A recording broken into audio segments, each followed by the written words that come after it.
Tugasku menemanimu. 这是命运的指引，让他去吧。是，主上。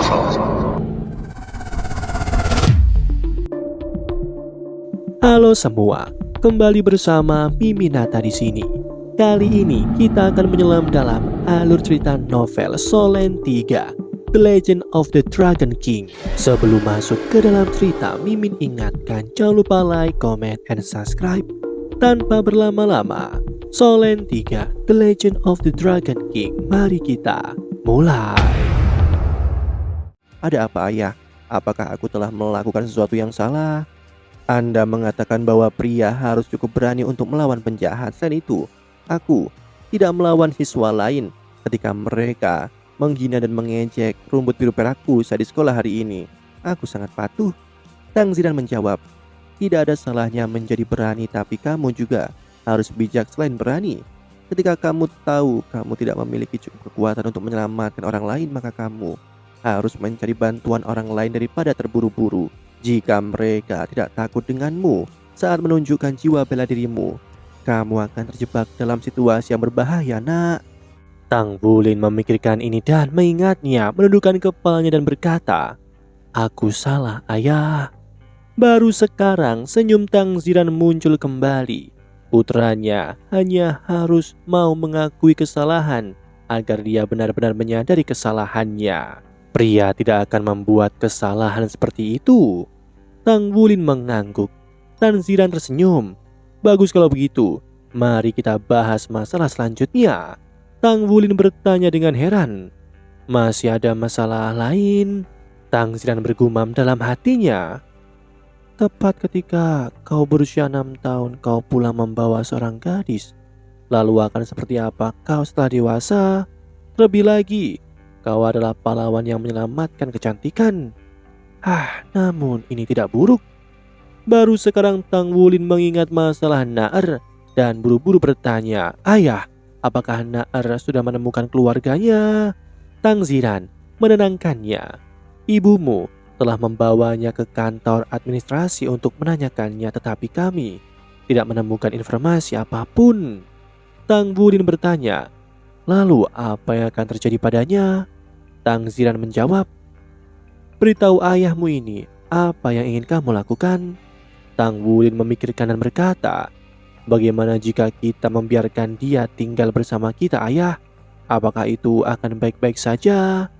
Tang Ziran mengungkapkan senyum yang bukan senyuman saat dia berkata, tinggal di rumah kita, ibu dan ayah tidak mungkin mengurus 2 anak.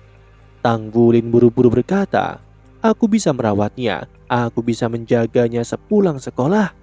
Tang Ziran tersenyum. Baiklah jika begitu, ayo kita makan dulu. Saat memasuki ruang tamu, Tang Wulin kaget melihat Naar sudah duduk di meja makan dengan penampilan yang ramah. Naar, Tang Wulin berteriak sebelum ke sisinya dan secara alami mulai menarik tangan kecilnya yang halus. Lang Yue berkata, kami tidak dapat menemukan catatan apapun tentang anak ini. Kami hanya bisa mengirimnya ke panti asuhan. Tidak, biarkan Naar tinggal, Bu. Tang Wulin berdiri di depan Naar dengan lengan terbuka lebar. Jangan kirim dia ke panti asuhan. Tidak bisakah kita membiarkan dia tinggal di sini? Paling buruk, aku hanya harus makan lebih sedikit di masa depan. Naar mengangkat kepalanya dan menatap Tang Wulin dengan bingung. Tubuh Tang Wulin tidak besar atau tinggi, tetapi ketika Naar melihatnya melindunginya, dia tidak bisa menahan air mata sedikit. Lang Yue berkata, Wulin, kamu tidak bisa melakukan apa yang kamu inginkan dan menggantikan keluarganya. Kamu harus bertanya pada Naar apakah dia ingin tinggal di sini atau pergi ke panti asuhan. Tang Wulin segera berbalik melihat langsung ke arah Naar. Naar, kenapa kamu tidak tinggal bersama kami? Ibuku selalu membuat makanan yang sangat enak dan ayahku sangat baik. Kamu bisa hidup bersamaku dan aku pasti akan melindungimu. Aku selalu ingin punya adik perempuan, mengapa kamu tidak tinggal dan menjadi adik perempuanku? Tanpa diduga, Naar berinisiatif mengangguk kali ini. Oh, benarkah? Hore, ini bagus. Aku punya adik perempuan sekarang. Tang Wulin dengan senang hati melompat-lompat. Setelah itu, diketahui bahwa anak-anak itu tidak mampu mengendalikan rasa lapar mereka. Terlepas dari kenyataan bahwa Lang Yue telah membuat makanan tambahan hari ini, itu masih belum cukup untuk memuaskan kedua pemakan besar itu. Itu benar, tidak hanya kapasitas makanan Tang Wulin meningkat, tubuh mungil Naar itu juga lubang tanpa dasar.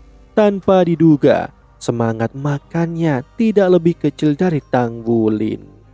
Rumah itu hanya memiliki 2 kamar dan dengan tambahan Naar, dia hanya bisa berbagi kamar dengan Tang Wulin. Tang Wulin dan Tang Ziran memasang pembatas di tengah ruangan. Naar sangat lelah, tertidur dengan cepat. Tang Wulin berkata pada ayahnya, "Ayah, aku akan bermeditasi." Tang Wulin merasa sangat puas ketika sedang bermeditasi dan dengan tidak sabar ingin merasakan sensasi itu lagi. Dia ingin menjadi Master Roh. Dia bahkan memiliki lebih banyak alasan untuk menjadi jauh lebih kuat. Dia sekarang memiliki seorang adik perempuan untuk dilindungi. Tunggu sebentar. Tang Ziran memanggil Tang Wulin. Apa ayah? Tang Ziran memanggil Tang Wulin. Ia ingin berdiskusi. Segera, Tang Wulin duduk di samping ayahnya. Tang Ziran berkata, "Nak, kamu memilih jalan untuk menjadi Master Roh sehingga ayah akan mendukungmu, namun kamu harus memahami bahwa kamu akan menghadapi banyak tantangan ini. Tidak hanya mencakup studimu, tetapi juga di rumah. Setelah Master Roh berkultivasi ke peringkat 10, mereka akan membutuhkan cincin roh untuk menerobos. Di masa lalu, kamu bisa mendapatkan cincin roh dengan berburu monster roh, namun 10.000 tahun kemudian, yaitu sekarang, kita telah menemukan melalui penelitian bahwa roh lebih tinggi daripada cincin roh. Faktanya, roh tingkat tinggi dapat memiliki kemampuan untuk tumbuh. Terlebih lagi, mereka dapat diproduksi secara artifisial. Dengan demikian, roh setara dengan cincin roh. Berbagai tingkat roh dapat memberikan seorang Master Roh 1 atau lebih dari 1 cincin roh. Namun, bagi kita orang biasa, kita hanya dapat membelinya dari pagoda roh. Ayah tidak bisa berbuat apa-apa dengan upahku yang sedikit. Itu hanya cukup untuk menafkahi rumah tangga kita. Namun dengan tambahan Naar dan seberapa banyak kalian berdua makan, ayah akan kesulitan untuk membeli bahkan roh kelas terendah untukmu ketika kamu mencapai kultivasi kekuatan jiwa peringkat 10. Ada 2 metode untuk mendapatkan roh dari pagoda roh. Yang pertama adalah menjadi Mas Roh yang jenius dengan kecepatan kultivasi yang sangat cepat. Para jenius itu akan diberikan roh pertama mereka secara gratis. Namun jelas bahwa rumput biru perakmu tidak akan memenuhi syarat untuk kesempatan itu. Oleh karena itu, kita hanya dapat memilih metode kedua, yaitu membelinya. Tang Wulin tercengang mendengar kata-kata ayahnya. Dia tidak pernah memikirkan masalah ini sebelumnya. Tepat sekali, Master Roh membutuhkan cincin roh. Cincin roh dapat diperoleh dari monster roh atau dari roh spiritual. Monster roh sangat langka sekarang, membuatnya sangat sulit untuk mendapatkan cincin roh bermutu tingkat tinggi dari mereka. Satu-satunya pilihannya adalah membelinya. Sebagai seorang anak berusia 6 tahun, konsepnya tentang uang masih sangat lemah. Namun masalah uang ini dipaksakan kepadanya. Apa yang harus aku lakukan, ayah? Tang Ziran tertawa getir. Ini adalah sejauh mana kemampuan ayah. Dalam beberapa tahun ke depan, ayah akan bekerja keras untuk mendapatkan cukup uang untuk setidaknya membantumu sedikit. Namun, kamu masih harus mengandalkan upahmu sendiri. Apakah kamu masih ingat Paman Mang Tian? Oh, aku ingat. Bukankah dia yang mengunjungi kita sebelumnya? Gambar seorang pria parubaya tinggi dan kasar muncul di benak Tang Wulin. Tang Ziran berkata, "Paman Mang adalah pandai besi yang luar biasa. Aku telah memberitahu dia tentang keadaan kita dan dia berkata bahwa dia dapat memberimu kesempatan untuk magang di bawah bimbingannya. Selama 2 jam setiap hari, selama 3 bulan ke depan, dia akan mengajarimu. Jika kamu dapat membuat beberapa hal sederhana setelah 3 bulan, maka kamu akan dapat menghasilkan uang." Mata Tang Wulin berbinar. "Aku ingin melakukannya, ayah. Kapan aku bisa mulai?" Tang Ziran memandangnya dengan penuh arti dan berkata, "Tempa adalah profesi yang sangat sulit. Apakah kamu benar-benar ingin melakukan itu? Penempa adalah sesuatu yang rumit. Tang Wulin mengangguk. Aku bisa melakukan itu. Aku akan mendapatkan uang untuk membeli roh spiritualku sendiri. Tang Ziran tersenyum menanggapi. Baiklah, kamu dapat pergi dan mencobanya. Jika tidak cocok untukmu maka kamu bisa berhenti. Baiklah, aku akan pergi bermeditasi, ayah. Setelah Tang Wulin kembali ke kamarnya, setetes cairan jatuh ke bau Tang Ziran. Dia menoleh untuk melihat istrinya yang berlinang air mata. Wulin, masih sangat muda. Kenapa kamu harus melakukan ini? Jika kita hidup hemat, kita harusnya bisa membantunya menabung sejumlah uang untuk roh spiritual. Kata Lang Yue tersendak oleh emosi. Dia tidak pernah melawan atau menentang suaminya sebelumnya, tapi kali ini Tang Ziran menghela nafas. Benar-benar terlalu sulit untuk menjadi mas roh dengan rumput biru perak. Pandai besi adalah sebuah keahlian. Wulin masih muda namun memiliki karakter yang kuat. Pandai besi bisa lebih dari sekedar menempa logam, tetapi juga bisa berfungsi untuk melunakkan dirinya sendiri dalam prosesnya. Jika dia benar-benar dapat bertahan melalui kesulitan ini, dia akan memiliki cara lain untuk menghasilkan uang ketika dia besar nanti. Lebih jauh lagi, dia bisa menguatkan dirinya sendiri. Ini benar-benar memiliki terlalu banyak keuntungan dan tidak ada kerugian baginya. Kamu juga memahami keadaan kita. Aku hanya takut suatu hari nanti kita akan... tentu akan sangat bagus jika Wulin berhasil mendapatkan persetujuan Mang Tian. Status pekerjaannya akan lebih tinggi dari milikku. Keesokan paginya, setelah mengucapkan selamat tinggal kepada ibunya dan Naar, Tang Wulin bergegas ke sekolah dengan semangat yang tinggi. Setelah semalam bermeditasi, Tang Wulin merasa lebih dekat dengan roh pelindungnya, rumput biru perak.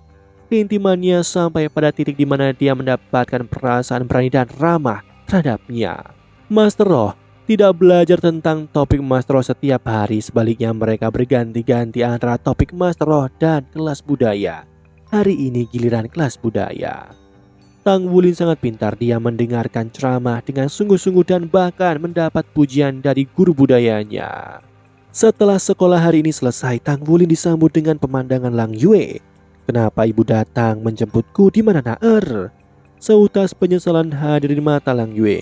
Dengan langkah cepat dia berjalan dan menggendong putranya. Cepatlah dan biarkan aku turun, ibu. Aku sudah besar. Kamu membuatku malu di depan teman sekelasku. Lang Yue tertawa terbahak-bahak. Tidak peduli seberapa besarnya dirimu, kamu akan selalu menjadi putraku. Aku di sini untuk membawamu ke paman Mang Tian. Apakah kamu benar-benar ingin belajar pandai besi? Tang Wulin mengangguk. Tepat sekali. Ayah berkata bahwa pria hanya bisa mengandalkan dirinya sendiri. Aku ingin mendapatkan uang untuk roh spiritualku sendiri. Lang Yue meletakkan putranya dan berjongkok di depannya. Nah, jika kamu tidak dapat bertahan melalui 10 juta kesulitan, maka ibu akan menemukan pekerjaan untuk membantumu membeli roh spiritual. Tidak, aku ingin mendapatkan uangku sendiri.